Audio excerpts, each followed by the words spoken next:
Robert Oppenheimer, an American theoretical physicist, is known as the father of the atomic bomb.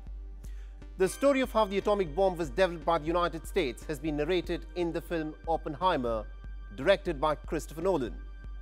Most people have heard about the Manhattan Project and how the United States of America beat Nazi Germany in the nuclear race to produce the first atomic bomb. But what very few people seem to be aware of is the cost that the Democratic Republic of Congo has paid in America's quest for the nuclear bomb. The name Shinkolobwe may not ring a bell for many people, but this small uranium mine, located in the southern province of Katanga in the Democratic Republic of Congo, is from where the United States of America sourced much of its uranium ore that was used in the Manhattan Project. Little Boy and Fat Man devastated the Japanese cities of Hiroshima and Nagasaki.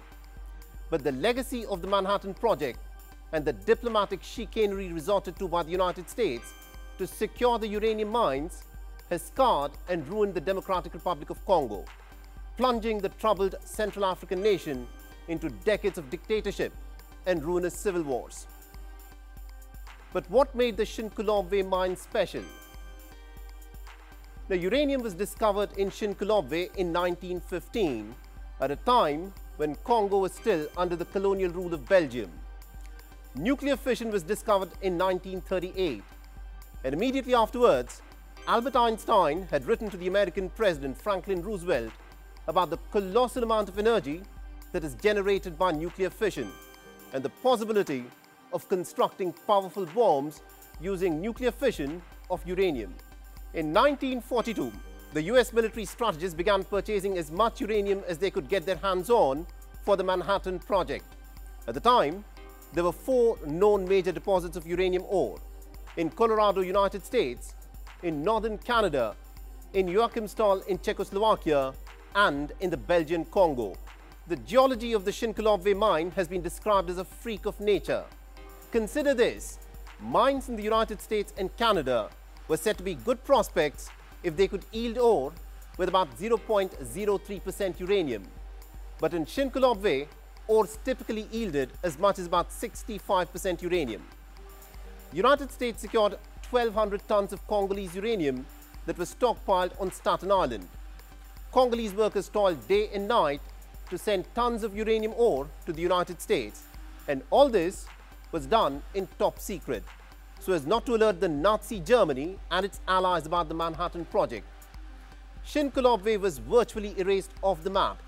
This secrecy was continued long after the end of the Second World War, so much so that even to this day, many in the United States of America believe that the atomic bombs were built using Canadian uranium.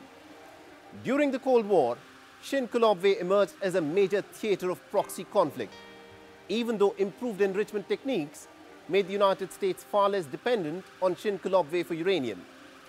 Congo gained its independence from Belgium in 1960. The Shinkolobwe mine was closed and was filled with concrete.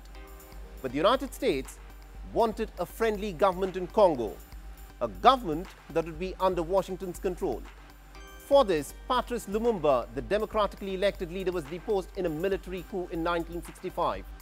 Dictator Mobutu Sese Seko was installed at the helm of affairs, sparking a decades-long reign of plutocracy and ruinous civil wars.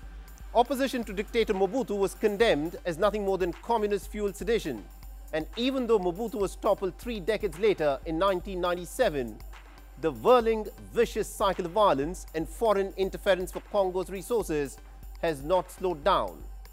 Diplomacy, as they say, is a game of chess. And the United States, in its bid to develop the atomic bomb and to monopolize its access to Congo's uranium, pulled out every trick in the book for the political control of Congo. So as the world watches the story of Oppenheimer, it's also important to remember the exploitation of the resources and the people of Congo who were turned into pawns in this great game for world domination.